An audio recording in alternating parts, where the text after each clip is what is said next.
Bonsoir à tous et bienvenue sur le plateau de 20h10 de Pétante. Vous êtes évidemment sur Canal+. À mon avis, ses parents doivent être de grands génies pour avoir créé une telle perfection sur Terre. Merci d'accueillir notre 20 sur 20 Muriel Cousin.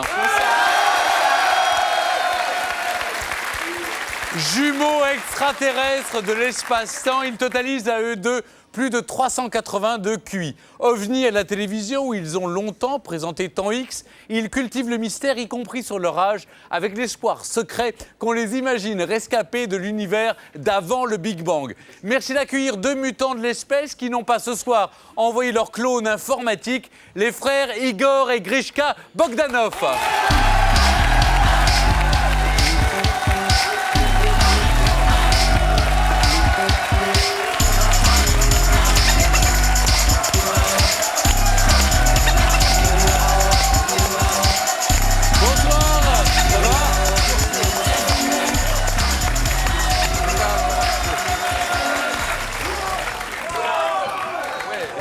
Alors, on connaissait les sœurs Papin, les frères Lumière. Bon, il y a aussi mythique, il y a les frères Bogdanov. C'est vrai que les gens qui vous croisent dans la rue sont persuadés qu'en fait, en vérité, vous n'existez pas. Oui.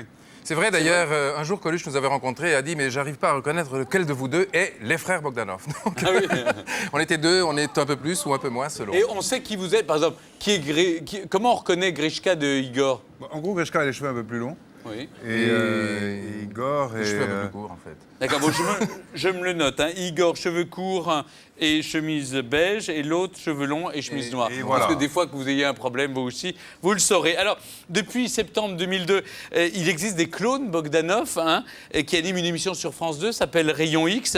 On se demande, on veut être sûr que ce soir, on n'est pas vos clones, mais qu'on est vraiment les originaux. Alors, est-ce que vous voulez bien vous prêter un test pour qu'on vérifie? Pour être sûr que c'est ça. Oui. Allons-y. Alors, allons-y. On sait que les originaux, les vrais frères Bogdanov, font des imitations d'hommes politiques. Oui, c'est vrai. Ouais. Ça leur arrive, pas toujours. Pas toujours, mais bon, en fait, là, parfois. Giscard, Barre, vous savez faire les vrais, hein, en tout cas. Donc il faut que vous fassiez ou Barre ou Giscard, mais pour être sûr que c'est bien vous. Enfin, Barre, les gens s'en souviennent plus, mais peut-être Giscard, les gens savent qu'il existe encore. Ils savent qu'il existe encore. Oui, pour ce qui concerne Raymond Barre, en effet. Ah, ça, c'est vrai. Ce sont les vrais. Mais c'est vrai. C'est les vrais. C'est incroyable C'est vrai qu'à la télévision... C'était pas préparé, hein, parce que ça, effectivement, ça donnait pas du tout... Vous ne faites pas, vous, d'imitation? Non, mais ça demande de la préparation, effectivement. Je vous jure. C'est pas tout le monde qui peut faire Raymond Barre comme ça au débeauté. Ça va Ariel. Mais demandez-leur plutôt de s'imiter l'un l'autre. Oui, C'est ce qui est ils ont la même voix. Vous avez vos papiers? Pourquoi? Pour être sûr que vous êtes le vrai Ariel Wiesman. Ah bah écoutez, ils m'ont dit des tas de trucs sur moi tout à l'heure. Ils m'ont fait une voyance express. Ah, parce qu'ils sont Et alors voyants Sur mon aussi. nom, oui. Ils m'ont dit que j'étais à la oui, fois bien sûr. un gaz, une étoile, enfin... Mais attendez, vous êtes Il y a un moment voyant de ou vous êtes Là, scientifique? étoiles. Parce Non, que les en fait- scientifiques détestent les voyants, vous le savez. Oui, il y a une antipathie naturelle entre les deux, mais on peut aussi voir sans pour autant percevoir. C'est ce qui arrive parfois aux scientifiques, mais leur point de vue, en fait, sur le monde, sur l'avenir, doit être guidé par quelques bonnes questions. Et tout à l'heure, Ariel a posé les bonnes questions, donc on lui a répondu. Alors, N'oubliez voilà. pas la grande phrase d'Einstein, je ne vois pas, j'entrevois. Voilà, justement, j'ai un crois problème que c'est pas entre de lui. voir et entre. J'ai vu votre livre qui vient de sortir. Je n'ai pas tout entrevu encore. Avant le Big Bang, ça sort chez Grasset. D'habitude, les grands scientifiques de notre époque s'intéressent au Big Bang. Vous vous intéressez à ce qui s'est passé avant. Avant, oui. C'est vrai que tous les scientifiques, aujourd'hui, bloquent sur le mur de Planck. En fait, c'est une question universelle. de Planck. Le mur de Max Planck. Planck. P-L-A-N-K. Exactement, Max Planck. Il faut voyager un Max peu. Planck. Non, mais non seulement ça, mais il y en a un des deux, je ne sais plus lequel, qui a fait une thèse sur... Ben, à l'école polytechnique, en 99, j'ai soutenu devant un jury extrêmement sévère et difficile, comme le sont ces jurys-là, une thèse de mathématiques. Les fluctuations quantiques de la signature de la métrique à l'échelle de Planck. Ouais, oui, c'est ça. Mais c'est exactement Moi, rien ça. que le oui, titre, la j'aurais- physique moi, rien que le titre, Je l'ai ça lu me en suffisait, entier, j'aurais c'est pas pour compris. ça. Vous savez pas ce que c'est qu'un quantum, vous? Si, dans Ah, évidemment, je veux dire, ça fait pas d'audience à une très grandeur comme ça d'écoute. Attendez, vous voulez niquer cette émission, Ariel, en parlant de Planck, de mathématiques quantiques. Non, on est là pour parler du Big Bang. Comment est né cet univers et ce qui s'est passé avant? Ce qui est extraordinaire, c'est que nous nous posons tous la question. Quelle est l'origine? Quel est le grand mystère? C'est pour nous tous un mystère. Mais c'est aussi un mystère pour les hommes de science. C'est-à-dire que les physiciens théoriciens ou mathématiciens se posent la question, mais que s'est-il passé avant même que l'univers n'apparaisse? Comment est-il apparu? Alors, en remontant loin en arrière, on tombe contre un mur qui est le fameux mur de Planck. Et l'univers, à ce moment-là, n'est pas plus grand qu'une particule élémentaire de 10 puissance moins 33 cm d'échelle. Donc c'est vraiment très très peu. Alors, pour ceux qui révisent le bac, c'est le moment de s'y mettre. Non, mais c'est Non, toujours mais les l'histoire. coefficients négatifs, je peux vous dire au bac, non. Puissance négative. Non, mais Richard, c'est toujours l'histoire aussi de qu'est-ce qu'il y a derrière ce mur. C'est-à-dire que ça peut, la pensée, elle va à l'infini. C'est ça qui est insupportable. C'est super énervant même de penser à ça. En fait, c'est ça, ça énerve. C'est un effet très perturbant, mais le mystère peut trouver une solution. Parce que si les physiciens butent aujourd'hui, c'est qu'en effet, le monde cesse d'être physique à partir de cette échelle de Planck. Mais au-delà, un autre monde commence. Et pour y accéder, eh bien, il faut faire des mathématiques. Nous avons eu la chance d'avoir comme directeur de thèse un grand mathématicien, un des plus grands d'ailleurs au monde aujourd'hui, et qui a une maîtrise qu'on appelle la théorie des groupes quantiques. On déforme des algèbres et cette déformation permet de comprendre la déformation de l'espace-temps en-delà de l'échelle de Planck. Oui, bah évidemment, moi, je suis fluide dans toutes ces choses, mais ce qu'il y a d'incroyable, c'est que même des très grands scientifiques qui sont extrêmement articulés dans ces matières-là sont incapables de dire qui va jarter au prochain colocataire. C'est ça le problème. Et la science, parfois, est impuissante sur vraiment les très, très grandes comparer questions. Une émission de télé au Big Bang, vous voyez, c'est... Comment ? Vous arrivez à comparer une émission de télévision au Big Bang. Parce que vous savez pourquoi? Parce qu'il y a eu le Big Bang de la télévision et d'un seul coup, on les a plus vus, les frères Bogdanov. Ils ont envoyé leur clone. Ah oui. Exactement, ouais, leur clone. Non, mais le Big Bang d'une émission de télévision, c'est en fait une origine. Le Big Bang, c'est l'origine. Donc il y a toujours une origine. Il y a une origine à cette émission, il y a une origine à toutes les émissions. Mais oui. Et Est-ce que donc, la à un télé moment ne peut donné, pas ça, être... c'est le Big Bang. Est-ce que la télé peut pas être un trou noir aussi? Ça peut devenir un trou noir, en effet, et on peut disparaître corps et âme. Oui, mais Ça s'appelle non, dans l'instant. non, mais là, le problème, c'est que l'origine, elle n'est pas ex nihilo. L'origine, elle s'inscrit dans une existence. C'est ça le problème. Le problème, c'est que l'origine de l'origine... L'origine, en fait, si on peut employer une métaphore très très simple. Vous et moi, avant d'être incarnés, si on peut dire, dans une physionomie, vous en une personne charmante, et puis moi en... Avant, c'était un homme. Avant, nous sommes, vous et moi et tout le monde, tous ceux qui sont dans cette salle, nous sommes tous précédés par une information. Cette information, c'est une information génétique qu'on appelle le code génétique. Tout le monde le sait. Or, ce que nous avons montré, Grishka et moi, c'est que avant l'univers physique que nous connaissons, qui est constitué d'étoiles, de galaxies, d'amas de galaxies, eh bien, il y avait une information. Et cette information, c'est l'information Ça, c'est primordiale. votre découverte, c'est le code génétique Exactement. de l'univers. C'est le code cosmologique En de effet, l'univers. c'est ça. Et c'est ce qui vous vaudra le prix Nobel, non? En fait, comme on ne l'aura pas parce qu'on ne le partagera pas à deux, donc c'est uniquement ça. Vous partagez tout pourtant à Non, deux. sauf le Oui, prix Nobel. sauf le Sauf prix le prix Nobel. Nobel. Ce qui est incroyable, parce que je l'ai lu, le livre, c'est que c'est le même code pour ouvrir ma porte en bas de chez moi. formidable. C'est vous. Alors, on va voir que vous êtes des... on va voir que vous êtes des génies, mais peut-être pas dans tous les domaines. Bonjour messieurs, vous allez bien? Nous allons. Très bien, Mère. merci. Alors vous êtes de véritables surdoués, hein, parce que je crois que vous saviez jouer du piano. À 3 ans, Vous parliez 5 langues. à 6 ans, Vous lisiez Kant. à 12 ans, Vous avez eu votre bac. à 14 ans. Et vous avez été dépucelé.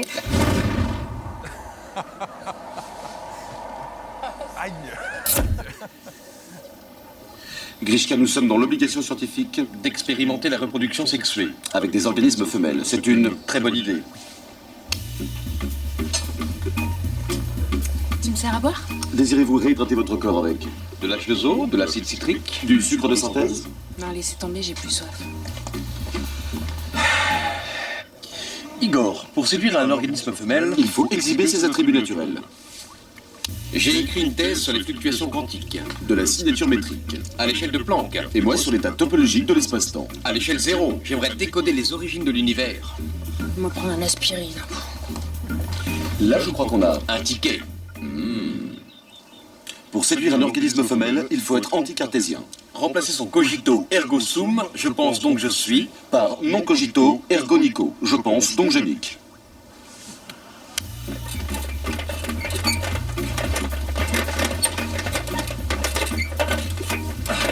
Ça y est, j'ai trouvé le point zéro de l'espace-temps. J'aurais préféré que tu trouves ma zone érogène. Eh oh, qu'est-ce que tu fais dans ma chambre? J'ai la solution. Vu que nous sommes deux, il nous faudrait des jumelles. Grâce à elle, nous atteindrons les étoiles. Nous pourrons voir de belles choses. D'accord pour les jumelles. Mais espèce de con, je parlais pas de ces jumelles-là. Mais comment tu parles à ton frère? Mais tu vas la prendre dans ta gueule, espèce de con. Ah, enculé. Ah.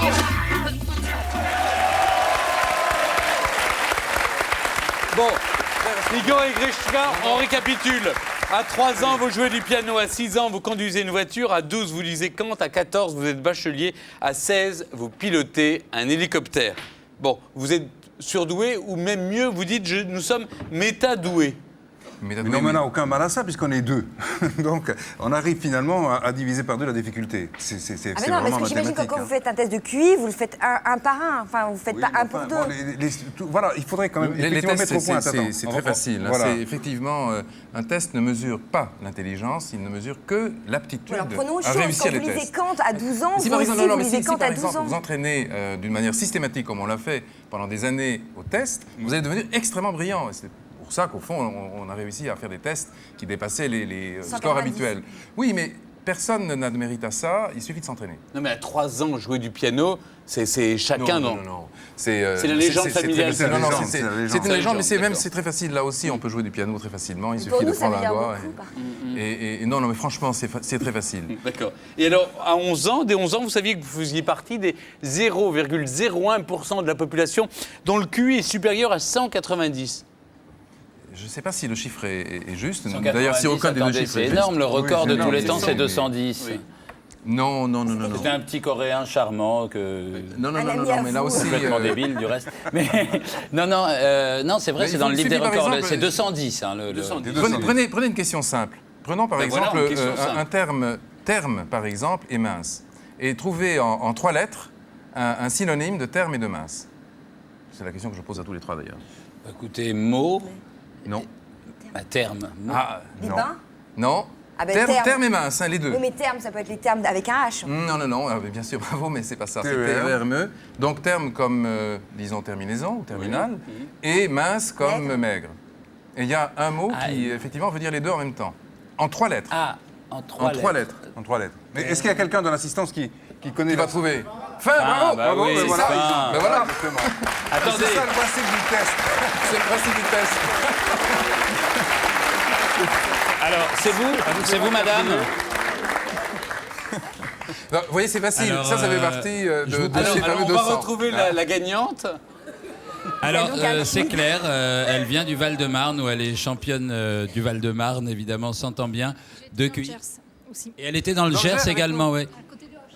Ah bah c'est tout. Ah bah, pour mais chez non, nous. Est-ce qu'on peut peut-être dire qu'en mangeant du foie gras, on arrive peut-être à des meilleurs résultats au test de... Ça, il fait parce qu'en fait, je viens aussi de la Dordogne. Et en donc, ayant la foi aussi, d'ailleurs. Ça aide. Mais j'ai connu des canards très très intelligents. En fait, bon, c'est pas très sorcier, il suffit de s'exercer, Muriel. Hein. Voilà. En s'exerçant, finalement. En s'exerçant. Ouais, Il faut je- s'entraîner, Vous, c'est qui tout. veut Faut gagner des s'entraîner. millions, Stéphane? Je m'exerce depuis Il y a du boulot, hein, il y a... Hein? Mais je gagne pas pour moi, chaque fois que je joue. Oui.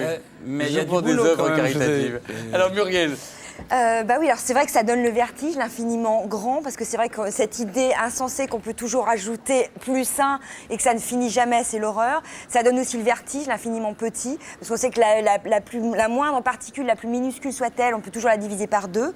Ça donne le vertige, le Big Bang. Ça donne le vertige que vous avez écrit, les fluctuations quantiques, on en a parlé tout à l'heure, de la signature de la métrique à l'échelle de Planck. Ça donne le vertige, la vôtre aussi, l'état topologique de l'espace-temps à l'échelle 0. Mais ce qui me donne, moi, encore plus le vertige, c'est votre si fascinante et singulière gémilité, évidemment. De toute façon, en fait, les jumeaux ont toujours fasciné et même presque terrorisé les gens, comme s'il y avait une espèce de mystère presque de l'ordre du démon, enfin quelque chose de totalement effrayant. Oui, en effet, chez les Grecs, d'ailleurs, les jumeaux étaient des monstres. C'est-à-dire des créatures que l'on montre. Le monstre, ça vient de là, hein. Monstrare, ça veut dire montrer. On va les montrer, tiens. Donc, c'était Monstrare, ça. c'est du latin. Et oui, mais les Grecs étaient les premiers, si on peut dire, à s'émouvoir devant la s'émouvoir gémellité. devant la gémellité. Et ensuite, c'est ce de qu'on fait un quoi peu à la télévision ce soir. Oui, Quoi d'ailleurs, ce soir, effectivement, on était émus devant la gémellité, devant ce spectacle. Non, mais on le voit, il y a des films magnifiques. Le film de Cronenberg, Faux Semblant, avec Jeremy Irons. Il y a aussi le film de Mulligan, The Over, où là, on montre des jumeaux comme des êtres totalement monstrueux et de l'ordre de attraction et Oui, mais ça, répulsion. en fait, c'est tout le problème dans les sociétés de l'identité. C'est-à-dire qu'un individu, c'est une personne qui est indivisible. Et donc, en conséquence, elle se réduit à une personne. Et donc, le jumeau pose tout à coup le problème de la fracture insupportable de cette personne en deux. En fait, comme disait Nietzsche, en fait, le jumeau vient briser l'antique singularité du moi. C'est en fait ça, le problème du jumeau. Non, mais bien sûr. Et pour ce qui nous concerne, en tout cas, on a été à plusieurs reprises pourchassés par, disons, cette légende qui s'attache à la gémellité. Ça n'a pas toujours été d'ailleurs facile pour nous, parce que cet assemblage dans le double produit quelque chose comme un dédoublement. Et peut-être aussi un phénomène d'artifice ou de projection. Un jour, John Glenn, qui était réalisateur de l'un des James Bond, est venu nous voir. Nous l'avons reçu dans Temps X sur TF1. Et un jour, il nous a dit... il faut absolument que nous fassions quelque chose ensemble. On va construire un James Bond autour de vous. Et autour, donc, de la gémellité. On a étudié le scénario, on a failli le faire, et puis finalement, on s'est dit non, parce que c'est une entrée dans un monde encore plus artificiel dont nous avons eu parfois du mal à sortir. Donc je crois que c'est important d'ancrer le phénomène gémellaire dans la réalité. C'est pour ça qu'on est à l'origine de Oui, l'univers. mais alors justement, vous êtes passionné, on l'a vu, de science-fiction, de futur, de science. Et en fait, pour nous, c'est ce que vous êtes, en fait. Vous êtes totalement des personnages de science-fiction. Et on a presque l'impression que justement d'aller à ces endroits où personne ne peut aller, de ces hauteurs, de ces réflexions, parce que votre livre n'est pas non plus super facile à lire. C'est comme si c'était une façon de protéger justement votre gémellité. Vous dites toujours que nous sommes des naïfs au sens propre du terme, comme si nous venions de venir au monde, comme si c'était une façon, par exemple, de ne pas dire l'âge non plus. Vous êtes au-delà de l'âge, vous êtes des jumeaux, comme si vous avez une quête tout le temps de retrouver cette position fétale comme ça, et d'être éternel, d'être ailleurs, d'être dans la science-fiction, dans un autre monde. Sûr, mais ça, c'est très vrai. juste ce que vous dites, parce qu'en réalité, le jumeau expérimente dès le berceau, si on peut dire, la pluralité de soi, puisqu'il voit en face de lui un double, quelqu'un qui lui ressemble. Et à partir de là, cette pluralité de la conscience vient en quelque sorte façonner le monde et donner, dès le départ, le désir d'être pluriel soi-même, c'est-à-dire d'être dans la science-fiction, mais aussi d'être dans la science, mais aussi d'être à la télévision, mais aussi de piloter des hélicoptères, mais aussi de passer son bac à 14 ans. Bref, d'avoir des expériences du monde multiple, de la réalité multiple, de la réalité plurielle. C'est ça, au fond, je crois, l'héritage que nous avons reçu, Grishka et moi, dans notre naissance gémellaire. Est-ce que de temps en temps, vous avez l'impression de ne pas être complètement vous? Non.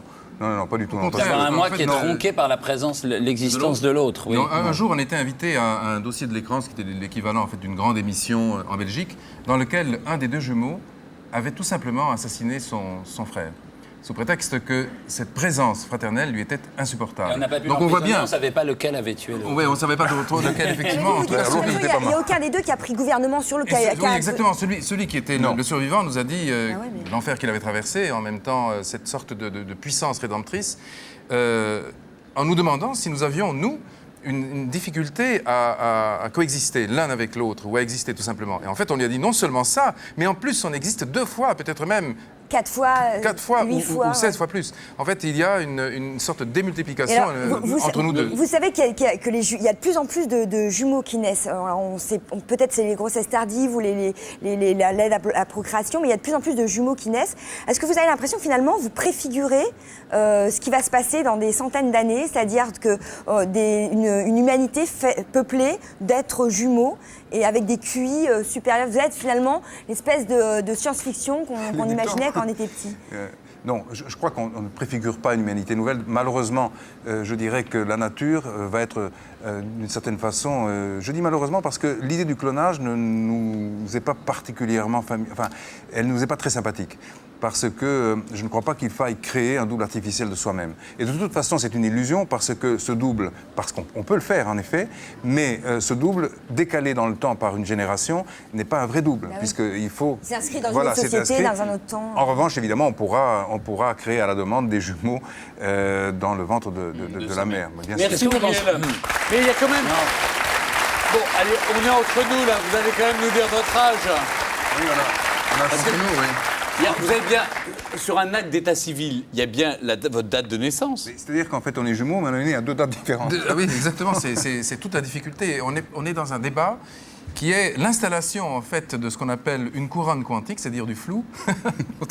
Oui, c'est ce que nous avait dit Orlando d'ailleurs quand on lui avait demandé sa date de naissance. Il avait parlé de sa couronne quantique. Mais oui, Igor et Richard, il y a un flou quantique, je ne peux pas vous dire ma date de naissance. Allez, sortez-moi vos papiers. C'était Orlando. Qui lui, on sait sa date de naissance, c'est 36. Et vous, votre date de naissance? 49. 49. Ah bah voilà, on le sait. 59, 69, 79, enfin toutes ces... Les années en œuvre, très bien. Bon, montez dans le Mais vaisseau vous êtes avec nous. arithmomane, non? Vous avez une jouissance des chiffres, ça se voit tout de suite. En réalité, les chiffres sont nos copains. Donc D'ailleurs, c'est lui qui a oui. passé une thèse de maths, et moi j'ai passé une thèse de physique théorique, mais lui de mathématiques, donc on voit bien Est-ce que vous qu'il devenez plus, pas fou quand vous êtes dans un casino, par exemple? Je suis sûr que si. en réalité, il y a une sorte d'immersion dans le monde. Tiens, à propos de qui est un casino, monde numérique. attends, justement, à propos de casino, il y a une notion très intéressante dans le livre, qui est la notion de temps imaginaire, qui s'oppose donc au temps réel. Oui. Et au temps imaginaire, on doit opposer une notion qui est l'énergie. Vous parlez de casino. Quand on tire sur la manette et qu'on voit les chiffres défiler, qu'est-ce qu'on a?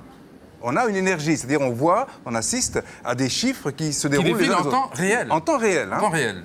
En revanche, quand les chiffres s'arrêtent, à ce moment-là, on n'a plus d'énergie, puisque ça ne tourne plus, mais en revanche, on a une information. Oui, et ça ne change plus. Donc on est dans un temps nouveau qui est un temps imaginaire. Voilà.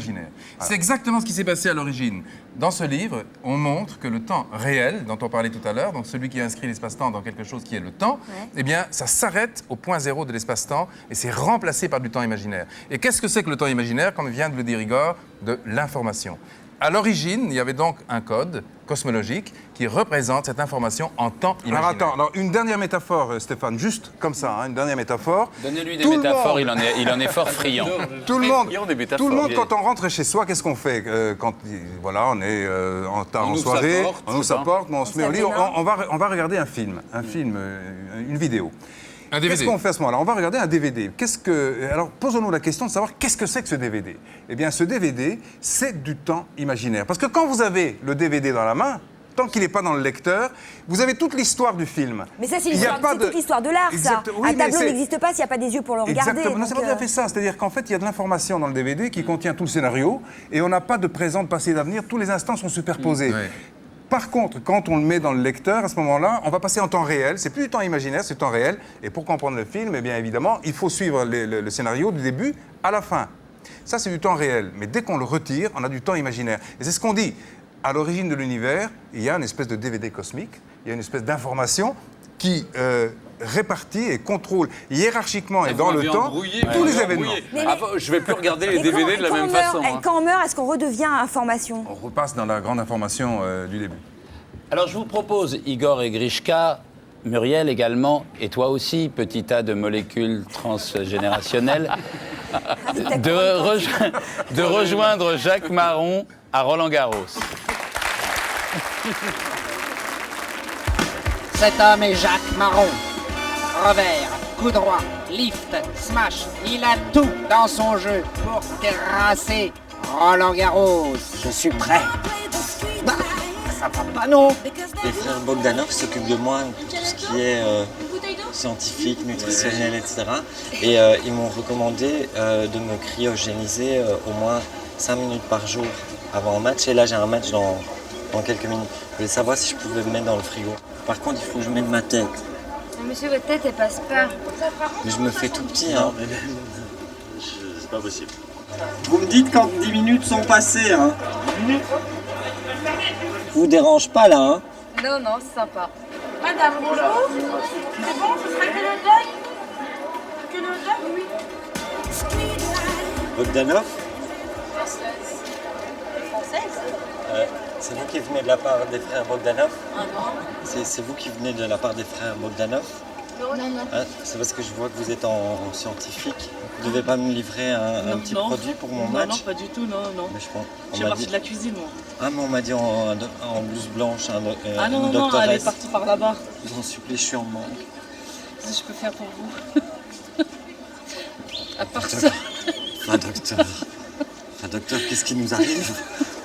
Là, c'est chaud, là. Ouais. J'ai eu un contrôle ce matin, j'ai pas pu le prendre. Parce que moi, j'achète à bon prix, hein. Non. EPO, DCA... Non, nana...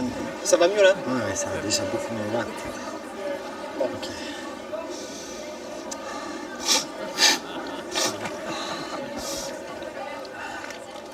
Je vous en prie, à votre service. Move.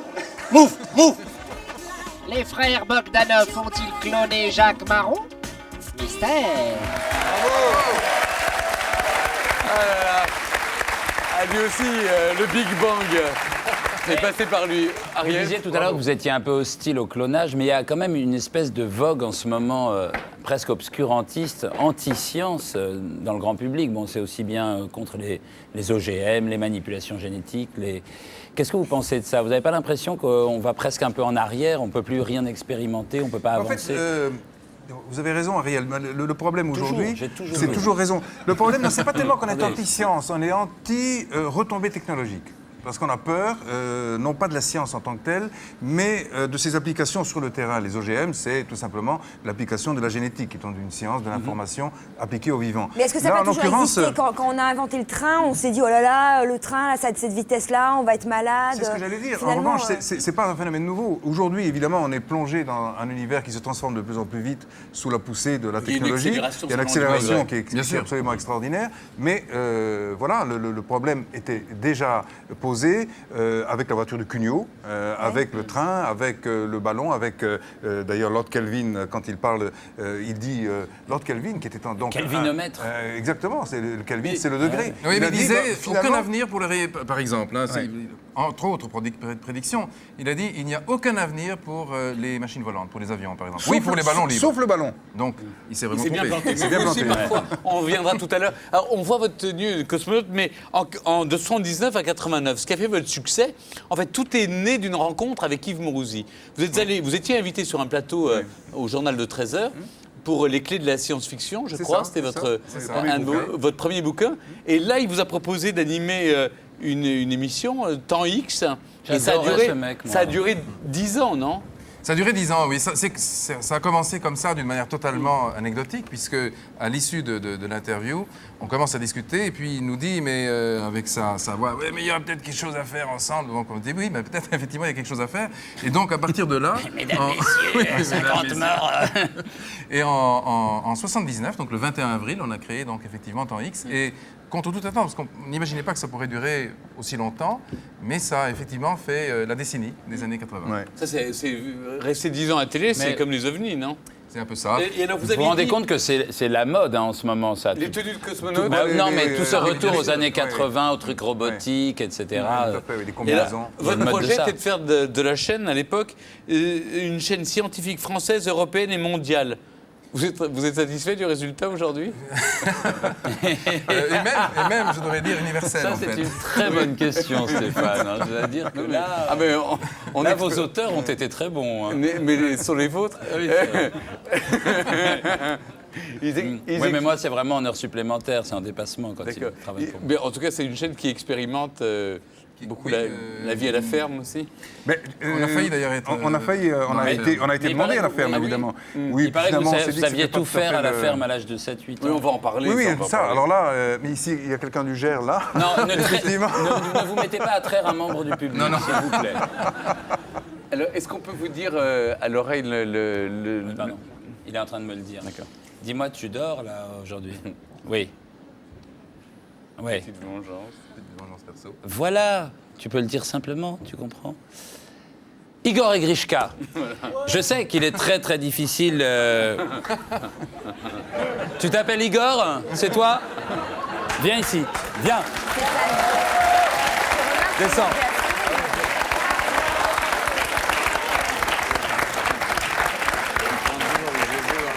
Alors... Alors attends, c'est bien toi. Bon, tu le referas plus? Non. Merci. Bravo. Pardon. Je recommence. Je repars, pardon. Igor et Grishka. Igor et Grishka. Igor et Grishka, vous savez qu'il est difficile pour des jumeaux de trouver l'âme sœur, mais vous allez voir qu'il y a bien pire que vous. Il y a des cas désespérés.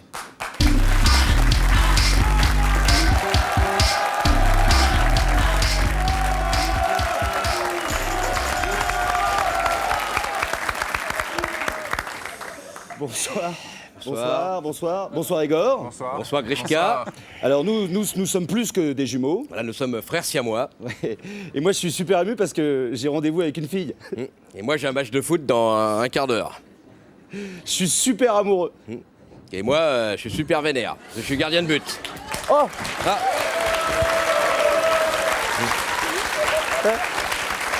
Excuse-moi, je suis en retard, je suis venue en vélo. Ah, puis moi, je courais derrière le vélo, moi.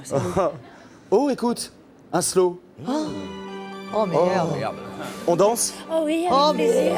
Tu sais, Oh, la plaie. je n'ai jamais été aussi heureux que ce matin-là. Passer les oies sauvages.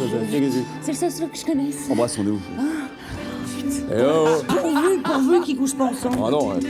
Dis-moi, tu viens à la maison ce soir? Oh, merde. Avec plaisir. Oh merde, je vais encore dormir sur la table de chevet moi. Tu sais, Shirley, tu es belle. Oh, tu sens bon.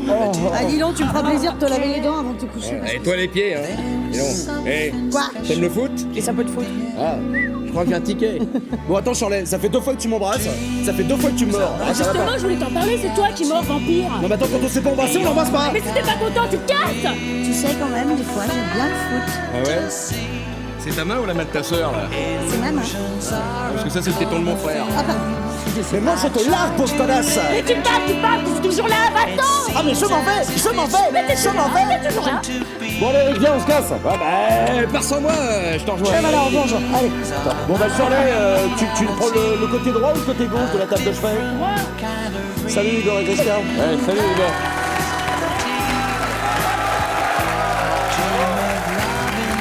Voilà, merci. Ah, merci collectif. Hein. Florence Foresti, Shirley Bousquet, Eric Massot et Manu Joucla. Alors, en tant que Nostradamus de la science, quelles ont été vos plus grandes prédictions? À un moment, vous avez parlé d'Internex dans les années 80. C'est incroyable. Alors qu'en fait, Internet a été inventé, je vous le dis quand même, pendant la guerre. Hein. Mais vous... Non, ça s'appelait pas Internet. Ça s'appelait pas Internet. Mais non, il y avait un réseau de télécommunications. Mais c'était pas ça. C'était ARPANET et c'était effectivement dans cette période-là. Non, on a eu la chance sur TF1 d'avoir une émission le 1er janvier 80, donc un temps X, il tombait en direct, c'était en direct à l'époque, et ce jour-là, alors on s'est dit on va essayer de faire un saut dans l'avenir. Que va-t-il se passer dans les 20 prochaines années? Et entre autres, on a trouvé 3 choses. Il reste peut-être des images, je ne sais pas si elles ont été rassemblées aujourd'hui, mais elles sont là. Un, c'était effectivement ce mot Internex. Internet est venu un petit peu après. La seconde invention, entre guillemets, qui était proposée à l'époque par France Télécom, enfin l'ancienne de France Télécom, c'était en fait le CNET, donc le Centre national des études technologiques pour la télécommunication. Et c'était une sorte de téléphone portable transparent. C'était en 80 quand même, donc ça n'existait pas. Et à l'époque, quand on avait arraché au CNET cette invention en leur disant ça existera peut-être un jour, les ingénieurs nous ont dit on va bien vous donner une maquette, mais en réalité ça n'existera probablement pas avant 2030. Mais quand même, on s'est dit bon, on va le montrer. Donc le téléphone portable. Donc le téléphone portable. Et la troisième? Et la troisième, c'était la voiture volante. Mais elle n'est pas encore là. Elle n'est pas encore. En tout cas, Non. vous savez que c'est incroyable parce que Stéphane, c'est le dernier qui utilise le bebop en France. Hein. Il a encore son bebop. Il a un fixe. Ça marche encore. Et là, il est marrant, il cherche les bornes bebop partout. Parfois, il est égaré comme ça dans la Et rue. vous n'avez pas des prédictions à nous faire pour l'avenir, là? Qu'est-ce qui va se passer? Vous voyez une autre invention? Une autre invention? Oui, en réalité, dans quelques années, les ordinateurs qu'on utilise tous... Auront la forme de saucisson sec. C'est pas tellement ça, c'est qu'ils auront... Oui, voilà. autres, mais... on va vivre avec eux, c'est-à-dire ils vont devenir en quelque sorte transparents, ils vont être dans les habits, ils vont être un petit peu partout. On va les greffer. Voilà, et on Ils peuvent va... être greffés aussi. On va greffer, bien entendu, les puces sous la peau, etc. Les nanotechnologies, mais bon, ça, c'est encore une autre étape. Dans le domaine de la poissonnerie, qu'est-ce qui va être un peu... Le poisson Pour l'avenir artificiel. personnel d'Ariel, vous voyez quelque chose? Oui, on lui a déjà dit. Oui, non, mais on ne peut pas en parler. Mais si, J'ai un pourquoi gros truc, j'aurai une très grosse émission bientôt. Ah bon, tant mieux. Vous préviendrez quand même, Ariel. Alors, ici, dans la famille de 20h10 pétantes, bon, on a un tonton extra qui nous prodigue de très bons conseils. C'est le moment des conseils de tonton, Ariel.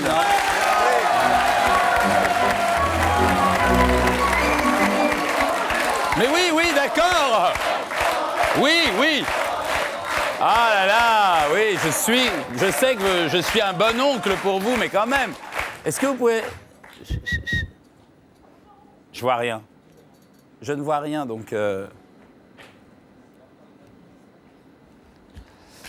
Merci.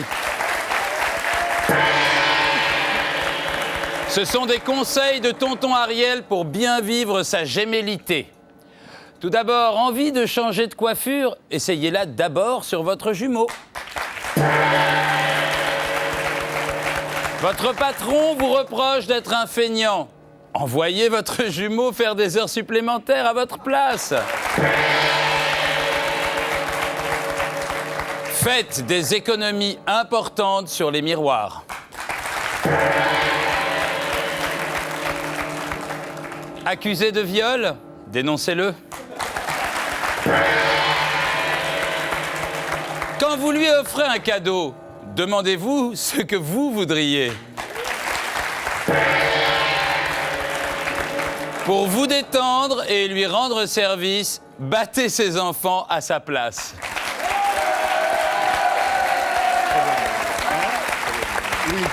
Ah, c'est sympa les conseils. Battre des enfants, ça ne fait pas honte. En fait, c'est des conseils pour les triplés du Figaro.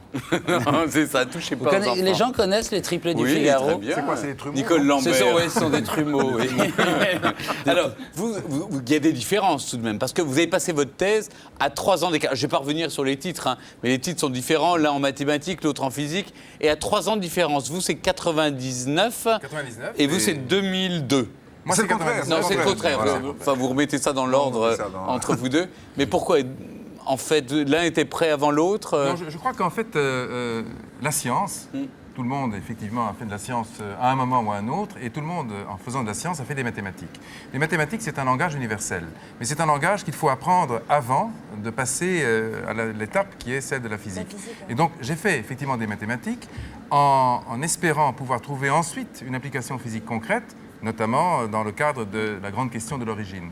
Il était important de faire ce chemin mathématique d'abord, et notamment de mettre en place des théorèmes nouveaux. Il y en a un dans la thèse que nous avons reproduit dans cet ouvrage et qui permet de comprendre ces fameuses fluctuations, ces déformations dont on parlait tout à l'heure, dont vous parliez tout à l'heure, Muriel. Mais les mathématiques peuvent aussi amener à la philosophie, en revanche. Il y a deux voies, soit on va vers la physique, soit on va vers la philosophie. Mais ce qui est important, c'est que les mathématiques, ce sont véritablement des découvertes. C'est-à-dire qu'un objet mathématique, on ne l'invente pas, on le découvre. Comme Pythagore, lorsqu'il a découvert le fameux théorème que vous connaissez sûrement, donc le carré de l'hypoténuse est égal à la somme des carrés des deux autres côtés. Bon, donc c'est tout à fait clair. J'ai l'impression de faire une révision pour le bac. C'est la période. Attention, parce que les mathématiques, le jour où vous devez déclarer vos impôts, faire de votre comptabilité, c'est très, le très théorème important. de Pythagore, super important pour les impôts. Hein. Pour les impôts, je ne pense pas que le théorème... Si, pour c'est fondamental. Je crois que dans votre cas, aucun théorème ne peut vous sauver. Mais... Et vous le connaissiez? Oui, non, bah oui, bien sûr. Moi, j'ai fait des mathématiques, Stéphane. Oui, bien Attention. sûr. Oui, bien sûr. J'étais à l'Institut. Il existe en mathématiques un théorème qui porte le nom de théorème de Berne. Oui, c'est vrai. Oui, mais il existe vraiment. Il existe vraiment. Nous savons cette Ramon qui a créé ce théorème et il me l'a légué d'ailleurs. Et on va peut-être envoyer... Je vous propose de... Oui, on va envoyer. Je vous propose de... Je reprends. Je vous propose de rejoindre nos deux jumeaux à nous. C'est Christophe et Nader pour Toc Toc Toc.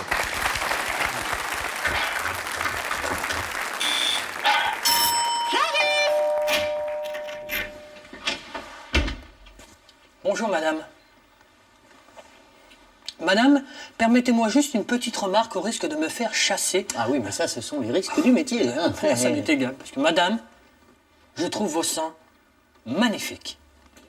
Mais si vous ne voulez pas, madame, que vos seins ressemblent à des poivrons frits dans moins de 10 ans, alors, madame, s'il vous plaît, laissez-moi 2 minutes pour vous parler de cette nouvelle pommade qui arrive sur le marché, qui est la pommade Resense.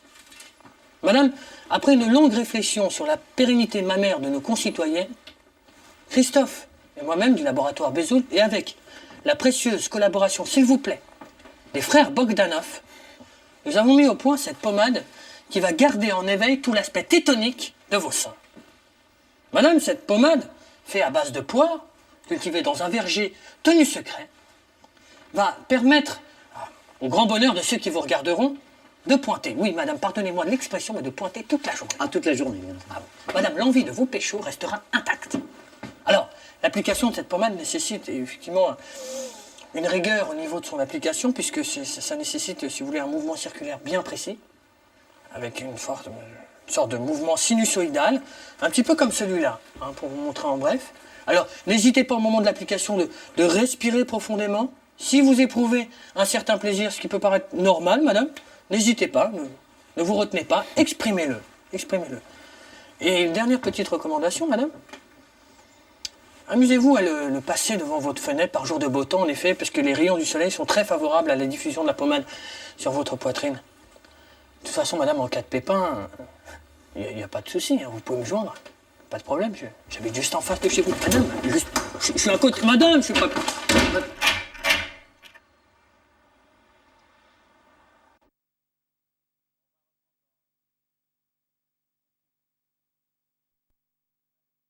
Le chant.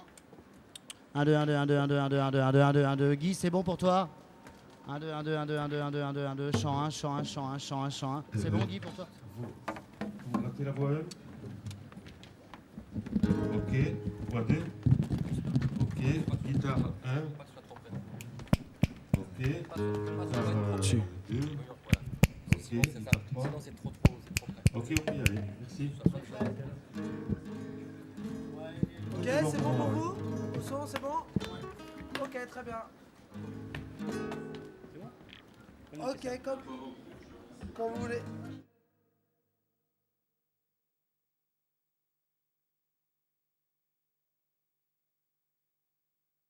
Sur votre poitrine. De toute façon, madame, en cas de pépin, il n'y a pas de souci, hein, vous pouvez me joindre.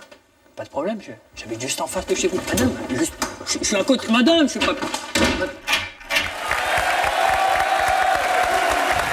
Alors, Grishka, vous avez dit qu'à force d'être dans la sphère des hautes sciences, vous avouez avoir perdu le contact avec la réalité.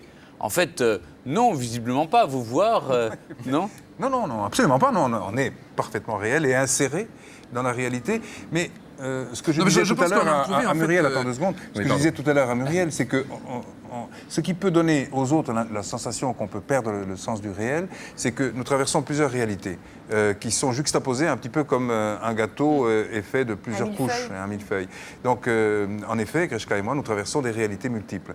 Et ça peut effectivement donner aux autres le sentiment que, bon, un petit peu... Et admettons que ce gâteau soit un pain au raisin. Alors, qu'est-ce qu'on préfère, le raisin ou le quoi? Non, mais ça, tu sais ce que ça donne? Si, ça donne... C'est la multiplication des faits. Ils sont polis, vous avez remarqué, ils veulent bien y répondre. Pas du tout, non, Ariel a posé une très bonne question. Merci. Parce que c'est une métaphore qu'on emploie souvent en cosmologie. On compare le pain au raisin à une galaxie en disant, voilà, vous imaginez, les raisins, ce sont des étoiles, et le pain lui-même, c'est la galaxie. C'est même l'univers tout entier, d'ailleurs.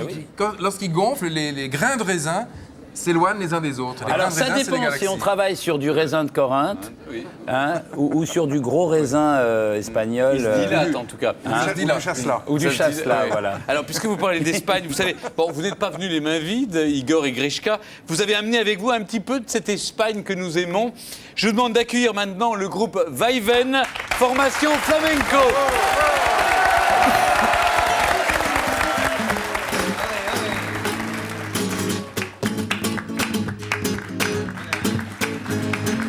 Este es tu amigo, este es tu gitana, que tengo una cabaña a mitad del río, llévale esta caña, que vete tú conmigo, que vete tu gitana, que tengo una cabaña a mitad del río, llévale esta caña.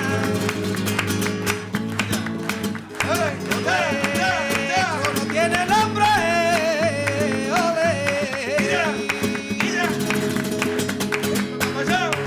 Con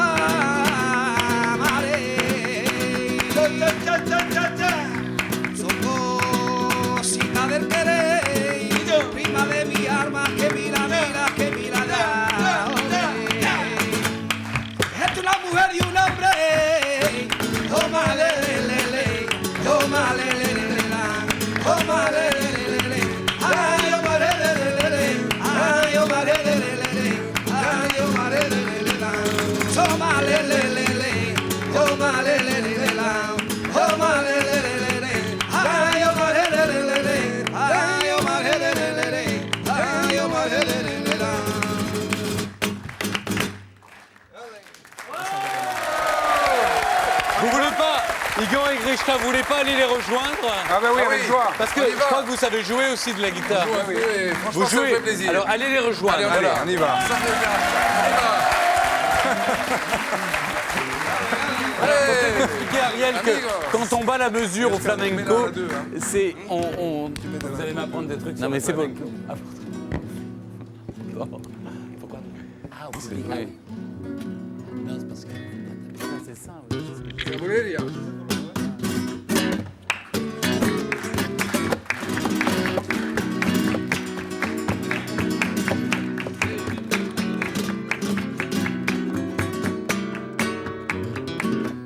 Se la polea, ole. Se la pone. Ayer me de la graviela, la farito do Rafael. Mena de la graviela, la farito do Rafael.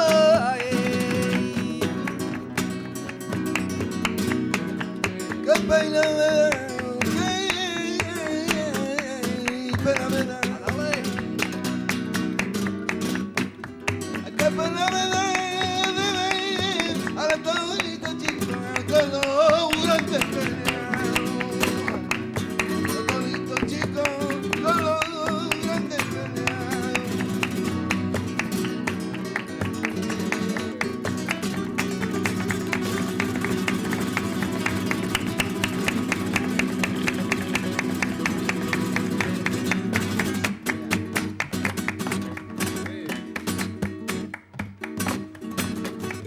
no sé lo que le dio Marey.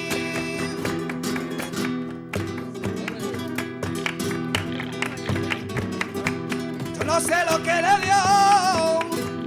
Allá la hierba buena Marey, que la verde se seco. La hierba buena Marey, que la verde se seco.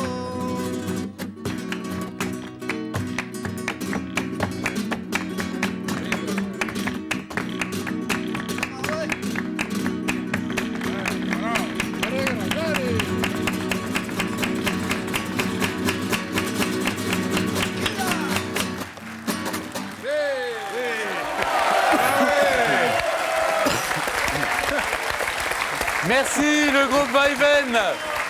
Voilà, formation flamenco. C'est l'une des danses, quand même, des musiques les plus sensuelles. C'est incroyable. Plus qu'une musique, c'est l'art complet, c'est l'art à l'état pur. C'est toute une tradition. Alors, vous avez... pourquoi ce groupe? Vous les connaissez depuis longtemps? On joue, on les connaît depuis longtemps et on joue avec eux très souvent. En fait, d'abord, c'est vrai qu'on n'est pas très loin de l'Espagne. La Gascogne, c'est tout près de l'Espagne. Et très tôt, on a commencé à jouer du flamenco avec bonheur, je dois dire. Parce que c'est, comme tu disais, une musique qui enchaîne tout. C'est-à-dire à la fois le mystère de la vie, et aussi l'amour, aussi le don de soi.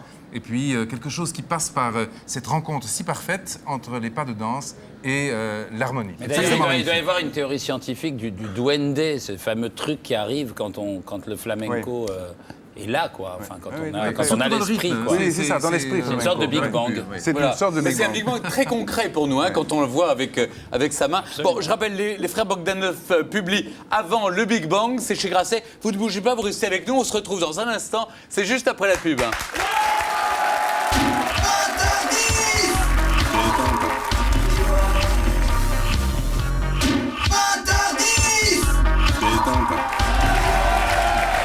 Retour sur le plateau de 20h10 pétante avec Igor et Grishka Bogdanov qui publient avant le Big Bang. Que s'est-il passé avant la naissance de l'univers? C'est chez Grasset, voilà. Bah oui, parce qu'il n'y avait pas le journal à l'époque, on ne pouvait pas savoir ce qui se passait. Alors en plus, ils ont découvert le point zéro de l'espace-temps. Est-ce que c'est un peu comme le point G dans les relations sexuelles? En fait, non, c'est un peu comme le journal Le Point, en fait. Non, parce que le problème, c'est que le point 0 est sûrement plus facile à trouver que le point G, en fait. Ah, c'est ça, oui, bravo, c'est vrai. C'est en vrai, un certain sens, oui. En réalité, quand on ne le dit pas assez aux hommes, combien c'est difficile. Quand je disais tout à l'heure, on découvre les choses. Et avec les mathématiques, on a pu découvrir effectivement le point zéro. Je ne sais pas si on peut en dire autant de ce point G. De point G, oui. Ça, c'est Mais pas est-ce très mathématique. Non. Comment est-ce que vous êtes perçu par la communauté scientifique? En fait, on a publié en 2002 4 papiers dans les revues de physique théorique et de mathématiques, dont la première... Non, plus que ça, plus difficile que ça. Donc une qui est la plus difficile au monde aujourd'hui, qui s'appelle Annals of Physics. En fait, il y a à peu près un physicien sur à peu près 100 000, en fait, qui peut publier dans Annals of Physics, parce que ce sont des découvertes qui, en quelque sorte, déplacent le front des connaissances. Or, en 2002, donc, nous publions, et quelques jours après, c'est ça qui a fait tous un les gros énorme titres débat s'installe sur Internet et Dans qui le n'est toujours pas monde, retombé d'ailleurs. Et aujourd'hui, cet article qui a été publié donc, dans Annals of Physics se trouve être en tête de liste à la rubrique sur Google quand on entre dans Internet et qu'on se pose par exemple effectivement singularité initiale en anglais, initial singularity, on tombe sur cet article en fait qui est aujourd'hui parmi les 2 millions d'entrées qui touchent à point initial donc de l'espace-temps, on tombe sur cet article-là. Donc, effectivement, pour répondre à votre question, c'est ça. Mais attendez, il y a aussi des scientifiques comme M. Antoniadis de l'école polytechnique qui a dit que vous utilisiez l'emploi d'un langage scientifique pour cacher une ignorance de la physique, même de base. Antoniadis, il est formidable parce qu'il était dans mon jury de thèse, et donc à Polytechnique. Et ce qui s'est passé, c'est que Antoniadis a eu, si on peut dire, une recommandation de la part de certains de ses collègues, dire écoutez, Bogdanov, vous ne pouvez pas lui laisser passer sa thèse facilement. Or, il avait fait un rapport qui était extrêmement positif, où il donnait toutes les clés, si on peut dire, de la thèse. Et ensuite, quand il a eu, malheureusement, en face de lui, ces gens qui lui ont dit écoutez, plutôt écoute, parce qu'on se tutoie dans ces milieux-là, tu devrais quand même faire attention, parce que les Bogdanov sont faits pour faire de la télévision, ils ne sont pas faits pour faire de la science. Donc, c'est là le problème. Et Harry a la raison, c'est-à-dire qu'en fait, on peut difficilement faire l'un et l'autre. Et on était très, comment dire, la communauté scientifique s'est émue, s'est troublée en fait de voir arriver les frères Bogdanov qui étaient connus pour leurs apparitions à la télévision en combinaison brillante. Ça vous fait de la crédibilité dans ça. Donc ils se sont dit, oh là là, qu'est-ce que c'est que ces deux ovnis justement qui arrivent là, qui viennent perturber le monde si tranquille, si feutré, silencieux d'ailleurs, silencieux de la science. C'est comme si on donnait le prix Nobel de physique à Michou. Non, pas exactement. Non, mais alors justement, un scientifique nous a dit un jour. J'aime bien, il me rattrape tout le temps. Mais oui, mais parce qu'il fait des interventions qui sont toujours très justes, enfin, en tout cas qui tombent juste. Et en l'occurrence, un jour, on était en discussion avec un scientifique au téléphone et pendant 1 heure, on a parlé science, mais il ne savait pas du tout de qui il s'agissait. À la fin, c'était Grishka qui parlait. Il demande à Grishka, mais dites-moi qui êtes-vous? Et Grishka répond, je suis Grishka Bogdanov. À ce moment-là, il s'est arrêté. Il a dit, mais comment, vous êtes Grishka Bogdanov de la télévision? Et Grishka dit oui, c'est bien moi. C'est vous qui parlez de mathématiques réductrices? Oui, c'est moi. Et alors, il dit, mais écoutez, je suis désolé, mais pour moi, c'est un petit peu comme vous allez faire une thèse, mais c'est un petit peu comme si Julien Clerc allait passer une thèse. Donc, on n'est pas loin de Michou, c'est la même chose. On peut imaginer que peut-être dans l'avenir, entre un numéro de Mireille Mathieu et de Sylvie Vartan, il y aura un numéro scientifique chez Michou. Ça peut arriver. Ça peut arriver. Je vous demande d'accueillir Stéphane Guillon.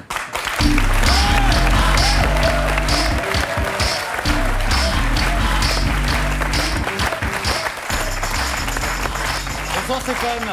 Bonsoir Stéphane. Vous êtes un pur produit de la science, vous aussi. Ah bon? Oui, ça se voit. Ah bon? Alors? Je ne sais pas comment il faut que je le prenne. Mais bien, certainement bien. Bien, d'accord. Oui. Okay. Vous avez survécu au Big Bang, en tout cas. Alors? Bonsoir. Bonsoir. Mesdemoiselles, messieurs. Non, mais j'ai pensé à autre chose, c'est pour ça. Pensiez à quoi? À deux jumelles que j'ai vues qui sont très jolies d'ailleurs. Si peut-être essayer de faire quelque chose après. Ben oui, il faut absolument qu'elle... Voilà, c'est bien. Des questions? Eh bien, allez-y. J'y vais. Bernard et Bianca, Igor et Grishka, pardon, excusez-moi. Vous êtes nos premiers jumeaux de la saison. Ça manquait. C'est qu'on a eu des duos, des couples, David et Cathy Guetta, une certaine forme de gémellité. Hein, ils ont un cerveau pour deux. Aucun odorat. Cathy sort un parfum tu-mouche.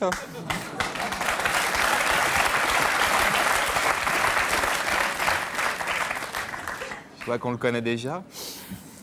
Premier jumeau, bon, j'ai demandé à être payé double, ça a été refusé. Vous êtes né dans le Gers vers 1950, vous ne souhaitez pas dire votre âge, hein, on comprend. On a eu beaucoup de vieilles actrices comme vous, très coquettes, et à chaque fois, on a été discret. Même pour Orlando, qui fêtera à l'automne ses 77 ans, on n'a pas moufté. Quelques différences. Igor fait 70 kilos, Krishna 64. Vous êtes un petit peu les Laurel et Hardy de la physique. Krishna a une petite bosse sur le nez, Igor n'en a pas. Bon, après, ce sont des différences infimes. On ne va pas pratiquer une autopsie sur place.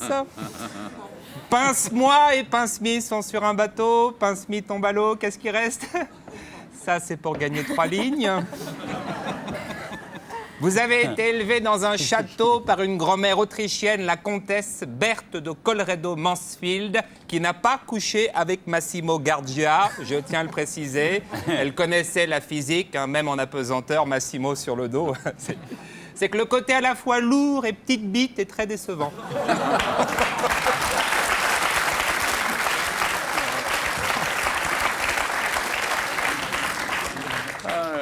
Vous n'allez pas à l'école, hein, des précepteurs viennent au château, les profs au château. On a vu les ravages engendrés à la Starac. Un QI exceptionnel supérieur à 190. Pour faire aussi bien, il faudrait recevoir l'OANA 3 semaines. Alors d'un côté, un QI d'exception et de l'autre, vous faites partie du comité de soutien à Jacques Chirac. Est-ce que ces tests sont fiables ? Igor et Gritchka, vous êtes, avec Chevalier Las Palais, un des rares duos comiques français qui tiennent plusieurs ouvrages à votre actif, dont l'irrésistible fluctuation quantique de la signature de la métrique à l'échelle de Planck. L'échelle de Planck qu'on a toujours du mal à trouver. Grand début télévisuel en 79 avec l'émission Temps X. Canal fera le journal du X, mais plus tard. En 89, nouvelle émission intitulée Futur, avec un objectif, on en parlait tout à l'heure, faire de TF1 la première chaîne scientifique mondiale.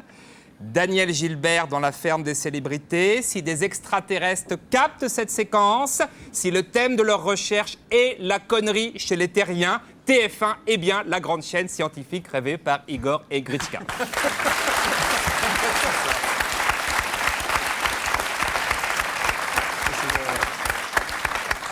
En 2002, dans Libération, vous déclarez « Nous préférons rester dans le principe d'incertitude quantique, nous enfermer dans une grille terrestre décevrait nos fans. »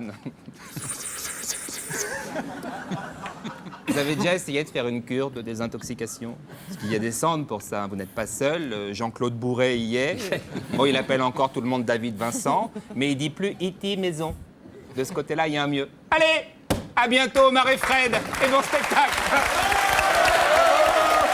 Stéphane Guillon. Bravo, Stéphane. Excellent, Stéphane. Cela dit, c'est vrai que parfois vous avez du mal à vous imposer parce que entre ce télescopage entre la télévision et les scientifiques, des gens vous prennent pour des imposteurs. Non, en tout cas, tu as raison, c'est ça. C'est toute la difficulté de la pluralité. On ne peut pas être deux à 4 endroits en même temps, ou un en 2 endroits en même temps. C'est toute la difficulté, et parfois, effectivement, Gritchka et moi, on se trouve confrontés à des incompréhensions, à des malaises d'interprétation, à des flous, à des incertitudes quantiques, enfin à toutes sortes de choses qui font que, bon, ben voilà, pour faire rentrer... Rajouter par rapport aux scientifiques, c'est vrai que votre look est particulier, vous faites beaucoup de télévision. Les scientifiques sont plutôt des gens qui ont une visibilité, qui sont plus réservés, plus timides, qui soignent pas autant que vous. Visiblement, qui ne soignent pas leur look autant que vous. Oui, mais en fait, bon, les scientifiques se retranchent très souvent derrière ce qu'on pourrait appeler la preuve. Or, ce que nous avons dit en 2002, lorsque ce fameux débat a éclaté dans le monde, qu'est-ce qu'ont voulu dire les Bogdanov? Est-ce que ce sont des plaisantins? Est-ce que ce sont des génies, etc. C'était la une du New York Times. Oui, c'est ça, c'était absurde. D'ailleurs, pour nous, un jour, on voit cette une du New York Times dans laquelle il y a eu, en première page, une énorme photo. Et cette question, est-ce que les Bogdanov sont des joueurs ou des génies? Ça me paraissait aussi absurde dans un cas que dans l'autre, parce qu'on n'est ni l'un ni l'autre. Simplement, la réduction, effectivement, de la machine médiatique a commencé à ce moment-là, suite à probablement une querelle qui a été déclenchée par un certain nombre de scientifiques qui ont été extrêmement frustrés que l'on ait pu, à un moment, établir une découverte sur une base mathématique qui est, elle, absolument incontestable. C'est pour ça, d'ailleurs, qu'on l'a mise dans cet ouvrage. Et que eux, effectivement, pendant des dizaines d'années, ils n'avaient pas pu trouver. Donc, à partir de ce moment-là, je crois que le débat est devenu de plus en plus important et s'est greffé aussi sur des phénomènes artificiels comme, en effet, le côté gémellaire, notre apparence, le fait qu'on ait fait de la télévision, etc. Mais la base et la racine de ça, c'est de s'attaquer à une question interdite. Oui, non, Il mais est non, interdit de se poser la Une question. un peu vertigineuse, c'est pas comment vous vous êtes rencontrés, mais de quoi avez-vous vécu pendant 10 ans? Pendant 10 ans, c'était très compliqué. Hein. C'est-à-dire qu'en réalité, pendant 10 ans, on a ressemblé un peu à Bernard Palissy qui brûlait ses meubles dans la cheminée pour faire cuire la dématérialisation complète, en fait. Ça a été ça, oui. C'est-à-dire qu'en fait, on a vécu de petites choses un petit peu simples. On a vécu une vie très... Oui, enfin, pas tellement ça. Non, on a par exemple vécu pendant plusieurs mois, comme ça, en hibernation, Grishka et moi, et on allait... c'est à ce moment-là, d'ailleurs, dans les années 93-94, qu'on a appris à sauter le repas de midi. On n'a plus fait de repas de midi, sauf exception. À ce moment-là, on le remplaçait par un thé. Mais ça, c'est aussi d'ailleurs le thé, c'est un rendez-vous que notre grand-mère, donc d'origine autrichienne et austro-hongroise. Non, sa grand-mère à lui, c'est la reine d'Angleterre. Mais on parlera de votre grand-mère tout à l'heure. C'est un personnage essentiel et intéressant d'ailleurs. Oui, c'est un personnage important parce qu'elle nous a initiés à beaucoup de choses. Vous voulez dire quelque chose, Marianne? Oui, non, mais c'était pour revenir à l'autre sujet. C'est vrai que c'est quand même antinomique. Un chercheur, vous dites, c'est celui qui va chercher la preuve. Un scientifique, il doit chercher la preuve. Et chercher la preuve, c'est laborieux. Ça met du temps enfermé dans une maison, dans un laboratoire. C'est complètement en opposition avec...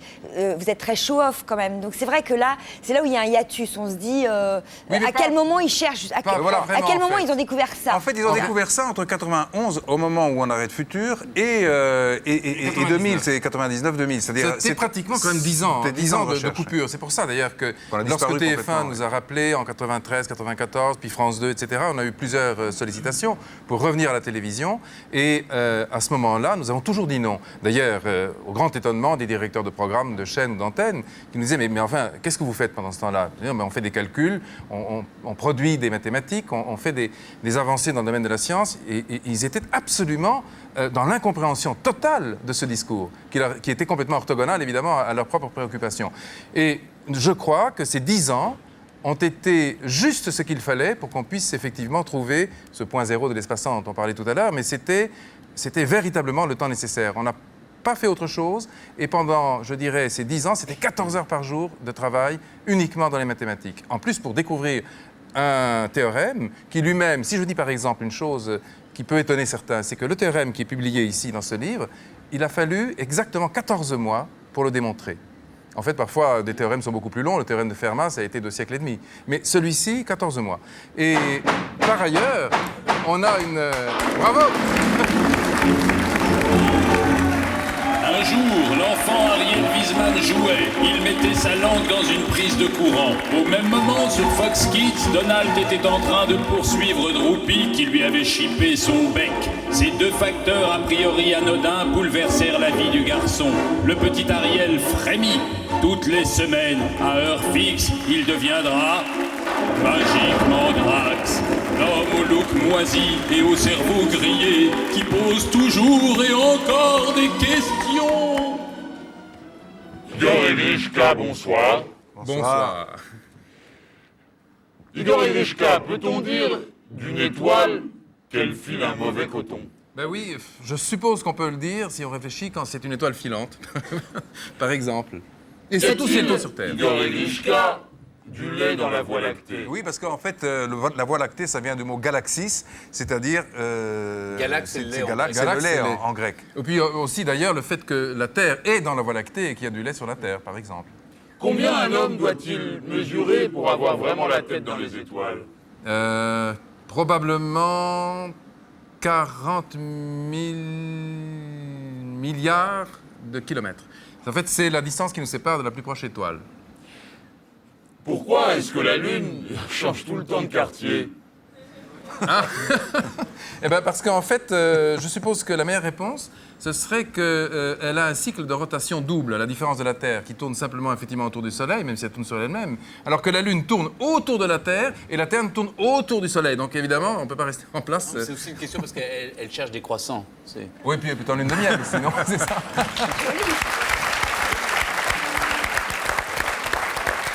Pourtant, si personne ne l'a jamais vu, comment sait-on qu'un trou noir est noir?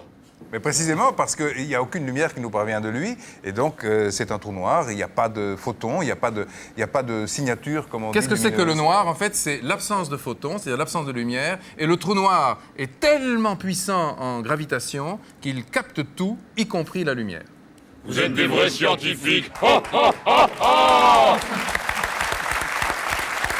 Magiquement Drax, ici le docteur Pajot avec un T.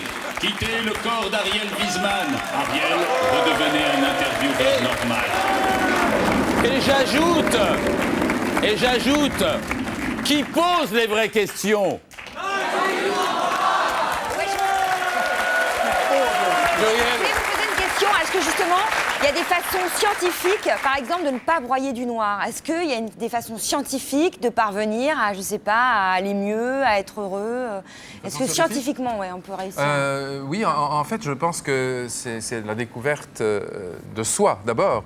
La découverte de soi passe par une ascèse. Les ascèses sont toujours, effectivement, des émerveillements, des successions d'émerveillements et d'angoisses, mais au bout de cette ascèse, il y a la découverte de soi. Je pense que pour ne pas broyer du noir, il suffit de se poser les bonnes questions, pas toujours d'y répondre, mais d'avoir parfois des réponses à des questions qu'on ne s'est pas posées. Et une fois qu'on est à ce stade-là, eh bien, on est dans l'émerveillement. Puis il y a aussi vous avez été préparé à cette ascèse par votre grand-mère, une femme assez étonnante, Berthe de Colloredo-Mansfield, qui jouait... Alors, c'est vrai qu'elle jouait au tennis avec Guillaume II? Oui, c'est vrai. C'est absolument vrai. D'ailleurs, elle nous a toujours dit que c'était difficile de jouer au tennis avec lui parce qu'il avait un bras qui était en fait paralysé. Quand il est né, il avait un problème. On l'a fait naître au forceps. Exactement. Et l'empereur Guillaume II d'Allemagne était... Excellent de savoir ça, parce que là, elle nous l'a dit dans notre enfance. On a découvert effectivement ça, cette difficulté qu'il y avait à ajuster. Il jouait avec une cape et elle échangeait ses balles avec lui d'une manière un peu... il se tenait, il y avait toujours un bras. Vous avez peut-être la même grand-mère, du coup. Et alors, elle parlait combien? Elle parlait 13 langues, c'est vrai? Alors, elle parlait, elle était étonnante parce qu'il y a une légende selon laquelle nous parlions 5 ou 6 langues. On en a oublié un certain nombre. À la naissance, c'est comme on dit, on en a oublié un certain nombre depuis. Alors qu'elle, c'était tout à fait vrai. Elle parlait le tchèque, elle parlait l'italien, elle parlait l'espagnol, l'anglais, l'allemand. Comme c'est le cas dans toutes les familles d'Europe centrale, où on est brassé par des courants qui sont très diversifiés. Oui, elle parlait toutes les langues. Oui. Ça dit, vous parlez le Bogdanov aussi. Oui, c'est une nouvelle langue, c'est l'un commence, l'autre termine. Oui, ça peut. Oui, ou bien l'un termine et l'autre commence, par exemple. Mais par exemple, depuis le début de l'émission, vous avez eu le même temps de parole. A priori. Ah non, je trouve pas. Non, je crois pas. Vous avez plus parlé. Ah non, moi je crois qu'Igor a plus parlé. Ah non, c'est Keshka qui a plus parlé. Igor, vous êtes un salaud. Vous avez oublié de le souligner tout à l'heure. Dans le Gers, vous étiez dans le Gers, une forteresse moyenâgeuse.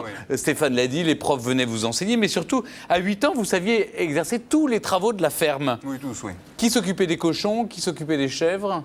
On n'avait pas de cochons, pas de chèvres, mais en revanche, on avait des vaches, hein, et donc on allait s'occuper des vaches et des chevaux. C'était essentiellement ça. Les vaches. Et des poules. Et non seulement traire les vaches, mais surtout les atteler, parce que c'est une tradition. Le joint d'une paire de vaches, c'est très difficile.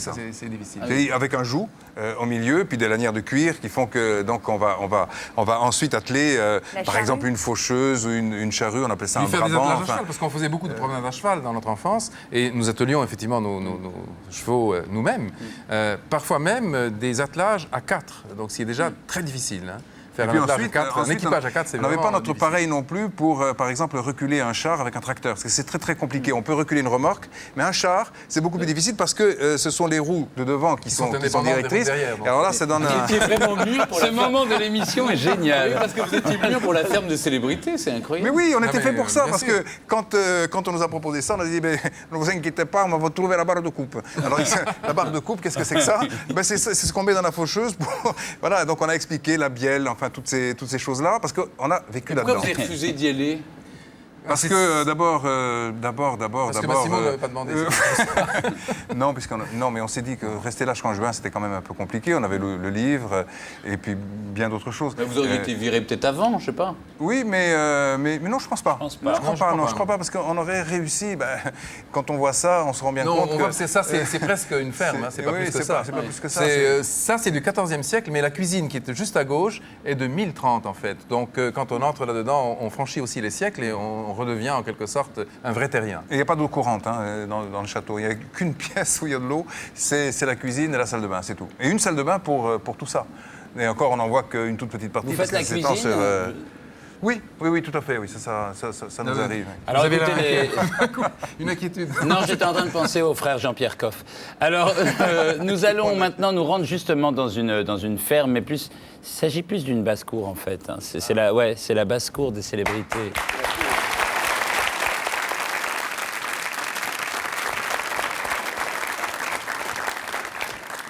On la voit pas, on passe. Ok.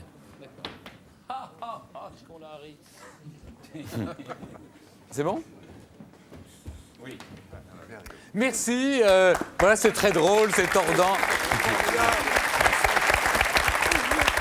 Voilà, merci Igor et Grishka Bogdanov. Je rappelle que vous publiez avant le Big Bang. C'est chez Grasset, voilà. C'est le point zéro. Sur le mystère. Ouais, le secret sur le mystère, le point zéro du temps, de l'espace-temps. C'est un véritable roman d'aventure. La naissance de l'espace-temps. La naissance de l'espace-temps. Peut-être vous avez quand même des réponses. Non, mais quand même, je dis juste un mot, parce qu'il faut quand même comprendre un mot. Au début, c'est-à-dire au point zéro, l'espace-temps était vraiment un point, c'est-à-dire une information mathématique. Mais il faut s'imaginer ce décor, ce studio, la Terre, le système solaire, les galaxies, tout ça dans un point au moment où tout commence. Le rêve. Alors voilà, ainsi s'achève 20h10 pétante. Merci d'avoir été avec nous. Restez sur Canal+, parce que votre soirée continue. Merci, salut à tous.